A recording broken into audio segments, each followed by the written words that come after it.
Take it out to Vegas, where the lights shine bright. Vegas, in the clear desert night. Vegas, where they can make you a star. Vegas, at the NFR. NFR Extra is a podcast dedicated to the Wrangler National Finals Rodeo and features icons and personalities that embody the Western lifestyle.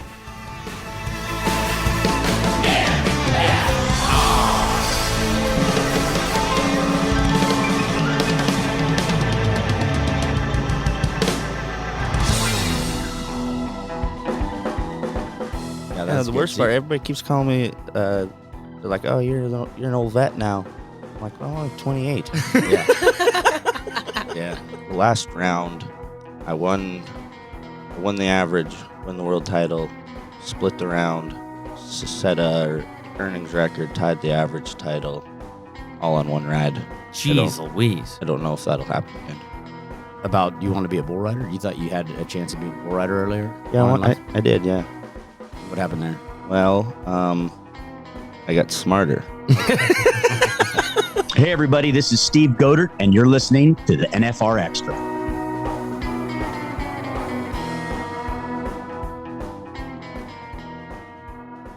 With a snap of her fingers, the grill has started, and I've been called out. So if this is a little bit of a tense episode, I've been called basic. So I'm going to do everything I can to make sure that we are entertained and that we have a great time in this episode.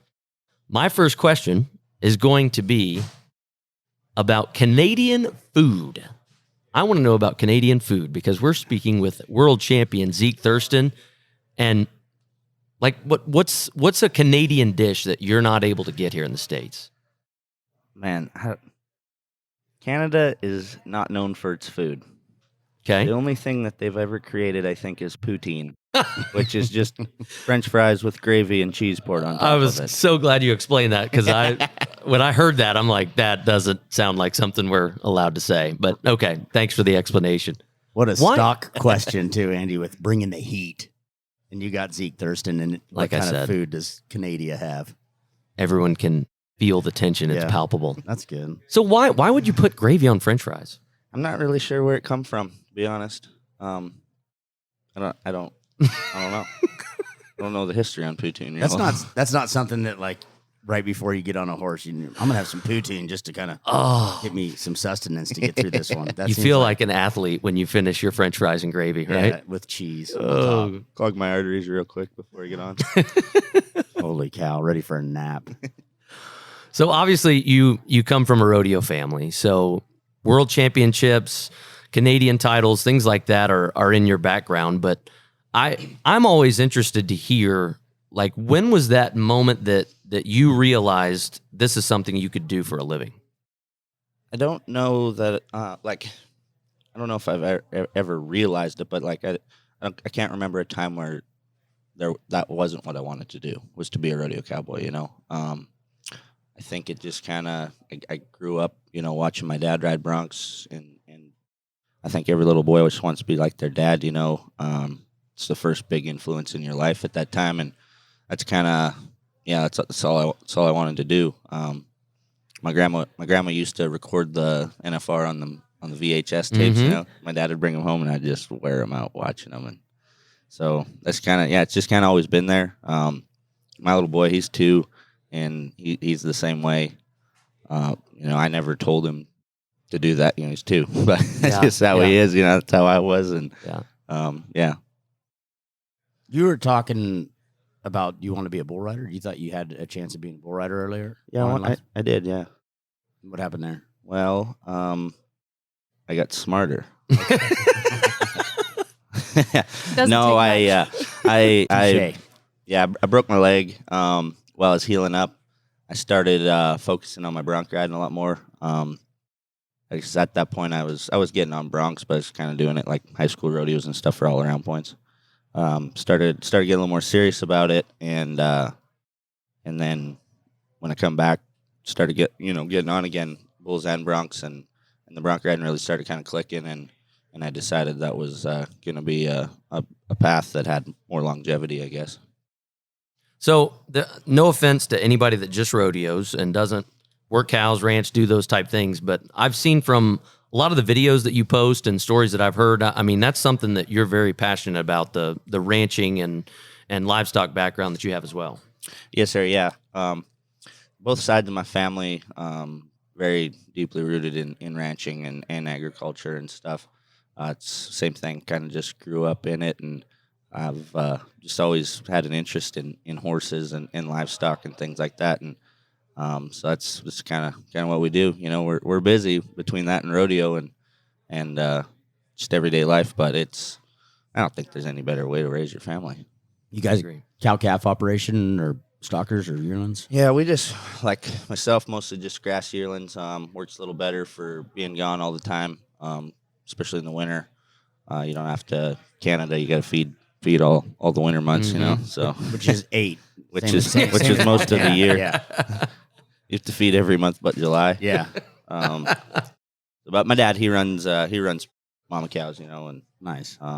does all that deal. So, are you breaking and training some horses too, or? Yeah, I got a couple brood mares and things. Same thing. I've always really been interested in horsemanship and stuff. So we've been raising just a couple every year for a couple years now and stuff. And yeah, I'll ride some colts and things. So, is there anybody that you try to follow, or anybody's methods that you like as far as horsemanship goes? Oh, all sorts of people. I really like to go ride with other people, you know, and especially somebody that's better than you, and kind of pick things up from each guy. No different than riding Broncs, right? You just create your own style and your own deal, and just go from there. You know, it's funny. I've only been able to gather bucking horses like in big pastures a couple of times, but you want to talk about feeling alive? Yeah. Like when those horses take off and you got tears running down your eyes and you're just praying that you don't fall in a badger hole or something. Yeah, that's an amazing feeling. Yeah, it's fun. That's pretty cool. I do want to talk about the NFR this last year, because going into it, no offense, but there's a lot of other guys that were kind of on the radar that were, you know, oh, he can do it. You know, I mean, they were set up for it. And I don't think it was probably until about halfway that it was like, Zeke's kind of coming on strong. Did you feel like that? Or was that just my... Well, yeah, I come off of the Canadian finals, won the Canadian title, and had some pretty big rides up there, a couple good rides at the Canadian finals, and so we were riding a pretty good wave when we got here, and yeah, there was like Sage, you know, he had a big lead, like Huge. impressive regular Yeah. season. Stetson was right there with him. Holman was coming on super strong, too. Mhm. Lefty's in there, yeah, and yeah, like I think I went in 6th or something, maybe like 120, 115,000 back or something. But yeah, we just went out there and tried to make the best ride on every horse I had, you know, and had a couple round wins and things, but just got the ball rolling and just went from there. At what point did you kind of feel you were a contender in that deal this last year? Before I got here. Okay, touche. Yeah. I apologize. Why would you ask that? So, When he qualified, was Yeah. top 15? yeah, Mhm. we got a shot. Was there a moment this year that really just stood out to you in general, like during the finals, that you were like, this is the 2022 memory? I would have to say, yeah, there was. Like, it was, I mean, to have the finals that I did have, like, it was pretty crazy. But the last round, I won the average, won the world title, split the round, set a earnings record, tied the average title, all on one ride. Jeez Louise. I don't know if that'll happen again. And what was your 10th round horse? All or nothing. Oh, okay. Okay, that's a good Fitting. one. That, yeah, Really good exactly. horse. Yeah. Amen to that. You don't say. Yeah. No, I feel bad. I'm like, I apologize. You were a contender the whole time. I'm sorry. Do you look at leaderboards? No, not really. So you don't even look at the standings. You just one horse at a time. Yeah, like not like at the just during the regular season. We'll Sure. check the stand, just make sure they're getting your money put in and stuff. You know. Sure. But they do a big audit at the end. But during the finals, like points stuff, no, not. I don't look. I don't. Do guys talk about it in the locker room? I think some of them guys, they pay attention to it maybe. I don't really have any reason not to. Like it's not like I don't think I'd get in my own head doing. I just you got a job to do. Worry about that after. Is it when you went around? Does that stimulate you in a manner to where it's like, all right, we got to go here or there, or is it just like, all right, cool, that was great, go do the ceremony, and you're going? But does that like kind of throw a monkey wrench in your thought process at all? No, not really. It's a lot of fun winning around. Yeah. You go out there to South Point, get your buckle, and it's we usually celebrate it. Yeah. Behind the doors or, on the casino floor? Everywhere. Yeah. What's your casino game? What do you like to play? I like to play blackjack, Okay. mostly, but just anything really. All right. Do you hit on 16? No. You don't? Okay. All right. That's my, I know it makes some people mad, but I'm the same way. Like, I'd rather stay alive than know there's a 6 or better coming. And It also depends what's out there. sure, but I agree. Yeah. You play a shoe or single or double deck?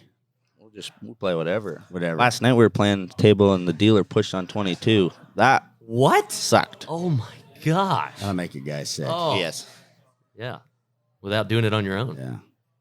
Do you partake when you're here in Vegas in kind of the nightlife type stuff when you're here for the finals, or is that pretty low key? For the rodeo, no, not really. It's so busy. There's so much going on. You get here, you do the back number night. Everybody's there. That's kind of when you go out for supper or whatever. Everybody gets met up for the first time, and we usually drink beer or something. Go out to one of the casinos or kind of do something like that. But once the rodeo starts, it's pretty well we'll have some beers in the locker room and stuff. But I might go out once during the week or something, but not a lot. We mostly back to the Airbnb and just take care of business. So you were talking about your son just a little bit ago. How many kids do you have? I have 2. 2? Yeah. Okay. Is that enough or? I actually have one on the way. Oh, do you really? Yep. Is it a boy or a girl? I don't know. Okay. You're not going to find out? We won't find out. You're gonna have 3 under nice. 3. I'll have 3 under 5. My daughter will be 5 in August. Oh Okay. my Yep. gosh. So your son's 2, your daughter's son's 2. Okay. We'll have one in November. Is that it, or are you repopulating the world? I think that might be enough. That's a pretty tight little cabin group right there. Yeah, it is. That's getting a lot of work It done. is. I was going to say, is this Holy the time cow. where we bring up the wife? Because that is incredible that she's handling all that while you're on the road most of she's the a time. busy lady. Yeah. But I'm guessing you guys have some family around that helps, or We do. Yeah, family very close, and we got a good team, good support system. So who made the decision to not figure out if it's a boy or girl before it's born? Both of us really. Really? Okay. We didn't find out on the other ones either. Really? Yeah. Wow. It's a good surprise. Yeah, that is a good surprise. What color's the room? Gray. It doesn't even have a room right now. And we're building a house, so we're in my in-laws' basement, so they didn't even have a room. did you guys, do you fight over names, or is it pretty, you defer and just let her pick, or how does that work? No, it's it's usually pretty fair play, I guess. We haven't even talked about names for this one. I don't even know. When's the due date? November 1st. Okay. All right. You got time. Yeah. Before Is there- Boxing Day and all that, Right. so that's good. I'm sure she's probably got some Yeah. picked out. You don't know. She knows I don't exactly where this thing's going. Is there any traditions that run in your family with naming? Like we have an initial thing in my family. Okay. Yeah. No, not my family. Like my the rides. My wife likes kind of older classic names. Oh, like, okay. Nice. Not a silly made up name with an I and a Y and all that. The best advice I ever got is think of your first day of kindergarten. When you walk in on the first day of kindergarten, what is the teacher going to say, and are the other kids going to pick on you? So That actually crosses your mind when you're naming your kid. You're like, Absolutely. what are they gonna call him at school? Yep. See, and I don't even think about school. I always think about like that first day at work. Yeah. How does that come across? Like when you have to reach your hand out and shake that hand, how does that name stick? Yeah. I don't know. I'm just glad that my kids won't be going down a lot of the same roads and bad decisions that I did for like the first day of prison. You know, Was that the first or second time you whatever. went? You know. Let's take a quick pause, and we'll be right back. Looking for NFR video content and features? It's all in one place at /Las Vegas NFR. You will find unique features like the top 35 most memorable moments since 1985, the top 60 NFR contestants of all time, NFR champions recaps, custom NFR videos, and much more. You'll also find NFR performance recaps, insider tips, and interviews you might have missed along the way. Once you dive in, you'll find a lot more great content.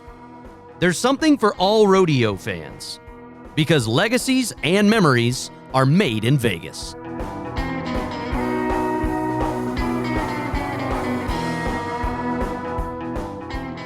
So what's your daughter? Is she into horses and that sort of stuff too, or what's her direction for? Yeah, she likes to ride. She's got her little Welsh-looking pony thing, old Chief. Yeah. Chief gets saddled most days, and yeah, he makes a lot of laps, old Chief. That's a good name for a pony, too. So what, I mean, but that's the thing too. I mean, I live in Montana, you live in Canada, and a lot of the people are like, oh, we ride year round, but it's no joke. There's 8 months out of the year where there's snow on the ground. So what do you guys do in the winter months? Well, so in the winter months, we have a place, we got just 20 acres east of San Antonio. So we spend all the winters down there just because I got to be down there rodeoing, you know. Because that makes sense. Yeah. So we're pretty lucky. We get to skip out on a lot of the cold. And running grass calves, sell everything October, November. We're down in Texas. Yeah, that's why I don't keep anything around. Smart man. Smart man. Yes. Get a few roping steers in Texas. There That's you it. go. ADOs. Yeah, I'm sure there's somebody around San Antonio you can find a rope with, too. So. Oh, yeah. Do you pack horses down there then? Oh, yeah. How many horses do you take with you? We had, what did we take down? There was a lot of them down there this year. I think we took 7 and Chief. Nice. Wow. And there's 7 and a quarter. 3 down there already. Yeah. So we were talking earlier, just off mic with Wags, and you guys were talking about your rodeo schedule, and he said rodeo doesn't really start until Reno. So during the summer when you're wide open, is there a go-to thing that you like to have to help you keep going? Whether it's, like for me, it's sunflower seeds and Coca-Cola, that is. Get down the road somehow, son. No. But do you have like a go-to that helps you keep going? Well, coffee. Okay. Drink a lot of coffee. Okay. Yeah. That and a little rock and roll, I guess. That's about all we get into. Caffeine and rock and roll. Yeah. I like it. So what are your Zins. favorite? A lot of Zins. Okay. So what would be like your top 2 or 3 rock and roll songs that you like to listen to? Oh, there's a lot of good rock and roll songs, but I don't even know that I could pick a favorite. Classic rock? What genre of rock Yeah, are we? classic Yeah. rock. So like metal type rock? Well, just like your AC/DC. There you go. Metallica, maybe. Yeah, Leonard and Yeah. all of them. So we'll go like early 2000s back. Mm-hmm. Yeah, I like that. He's not that old. That's well, that would be classic rock to him. I'm like, no, that was like our stuff. Oh, you're old. I'm like, damn it. So how old were you when you first qualified for the NFR? I would have been. I was in 15. I was 20, 21. Okay. Mm. Yeah. Wow. That does make me feel old. Yeah, that's the worst part. Everybody keeps calling me. They're like, "Oh, you're an old vet now." I'm like, "Well, I'm only 28." Yeah. Yeah. You look at Wade Sundell, it's like, that's an old vet Oh, right What there. about the guy that's 38? Yeah. Yeah. Yeah. And looks like he's 64. So speaking of the future then, how many years do you want to keep riding? As long as you're healthy? Yeah, I don't know. I'm not really sure. Maybe I don't think the bronc riding will probably ever go away. I think it'll just be more when I'm done, over all the travel and stuff, I think. Mm-hmm. So So with kids too, Yeah, that approaches rapidly. That's once they get a little older, they really get a lot of their own stuff going on, Yeah. So even when you're not rodeoing, do you still want to go back and forth between Texas and Canada? Is that kind of your long-term plan? I don't really know what'll happen there. That'll be kind of depend on what the kids are doing and in school and all that, I don't think too far ahead. I just day by day. Day by day. Yeah, horse at a time, brother.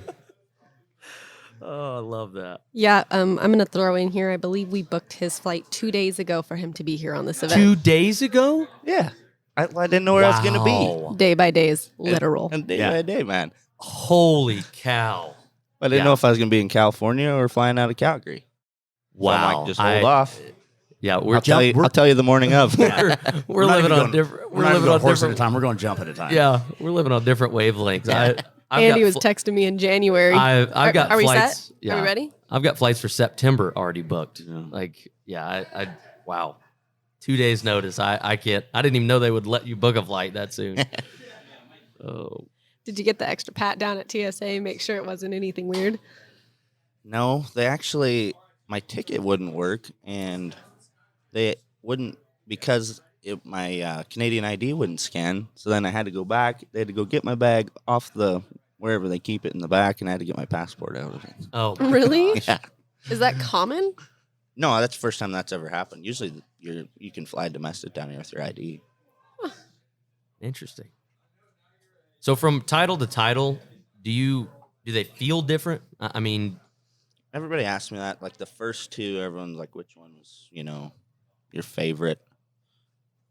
And the first one was they're completely different. Like first one, I don't like nobody thought I was gonna be that guy. It's kind of Jacobs. It was basically Jacobs. He had it, and a lot of things had to go right for me to win, and they happened to go my way, and so that one was pretty cool. Come from behind and everything. And then in 19, by round 9, they couldn't. Like I already had one that couldn't catch me. So two completely different. Both really cool. But I would have to say this last one is definitely my favorite. it was an exciting race too, because I mean, it literally came down to the last horse, last ride. I mean, that was And it was some dang good bronc riding all Yes, it week. was. It was salty. Yeah, I mean, because we literally talked about it, just going back and forth. The first 5 days, you're like, Lefty's going to win his first title. Like that's going to happen. And, then you just, I don't want to say it came out of nowhere because you've won them before, so we had our eye on you. But it was exciting that it came down to the I the just last had a night, lot like of it did. ground to make up, Yeah. which seemed, same thing. There's gonna have to be some things go right. My boy Butner, he got bucked off. I think round 9 or 10 or something. 10. That cost Butner about $80,000. I Yeah, think. yeah, That was a bad whoops. yeah, And I whine about losing 200 playing craps. yeah. That was the thing. I mean, that deal, like with that average on the 10th round too. I mean, there's so Well, that much. was That the is thing. like, I really didn't need Butner to go down Right. because he was going to win third in the average, which was going to keep them other guys far enough out of it. He went down. One of them got in on bumped the up, average. Yeah, But turns out it Butner. didn't matter.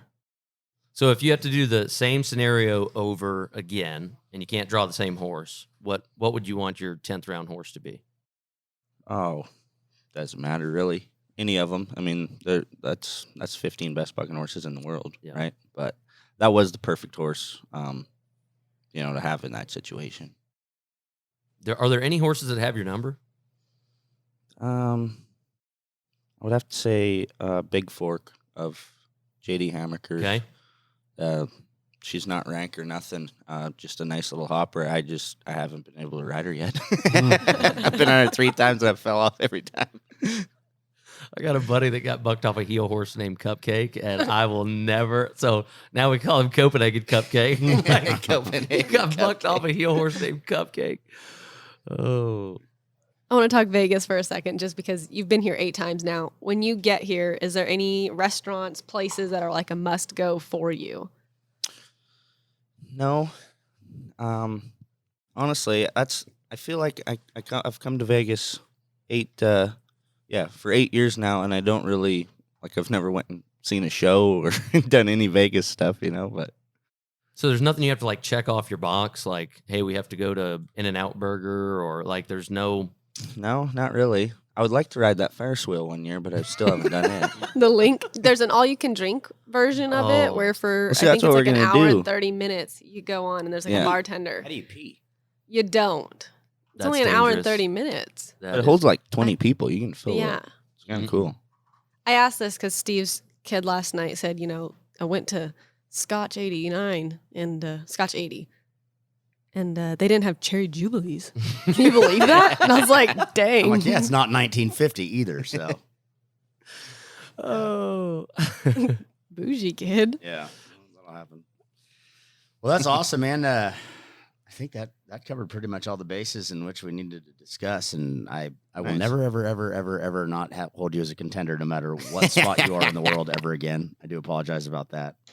But, yeah, best of luck to you, and look forward to seeing you back here this year. Hey, thank you very much. Right, Zeke. Appreciate it. Appreciate you, man. Zeke Thurston, ladies and gentlemen. Want to experience more of the NFR? Then visit nfrexperience.com, and we invite you to subscribe to NFR Extra on Apple Podcast, Spotify, iHeartRadio, and wherever you're listening right now. If you like what you've heard on NFR Extra, we would love it if you gave us a 5-star rating and tell your friends how to subscribe.